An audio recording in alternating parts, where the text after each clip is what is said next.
মুক্ত চিন্তার দুরন্ত প্রকাশ স্লোগানকে বুকে ধারণ করে রূপালী বাংলাদেশ পত্রিকা প্রতিষ্ঠাবার্ষিকীতে নওগাঁ বিশ্ববিদ্যালয়ের পক্ষ থেকে জানাচ্ছি আন্তরিক শুভেচ্ছা এবং অভিনন্দন। পত্রিকাটি নতুন, তবে সত্য প্রকাশে, গণতন্ত্রের পক্ষে, স্বাধীনতা, মুক্তিযুদ্ধ, ভাষা আন্দোলন, ৬৯-এর গণ অভ্যুত্থান, বিশেষ করে বৈষম্যহীন একটি বাংলাদেশ তৈরি করার জন্য ২৪-এর যে লড়াই, সংগ্রাম এবং আত্মত্যাগ,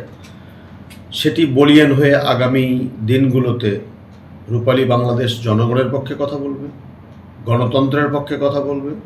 অর্থনৈতিক মুক্তির পক্ষে কথা বলবে, অপশাসনের বিপক্ষে কথা বলবে এবং বৈষম্যহীন বাংলাদেশ তৈরি করার ক্ষেত্রে সুশাসনের পক্ষে তাদের ক্ষুরোধান লেখনের মাধ্যমে জাতিকে উদ্বুদ্ধ করবে,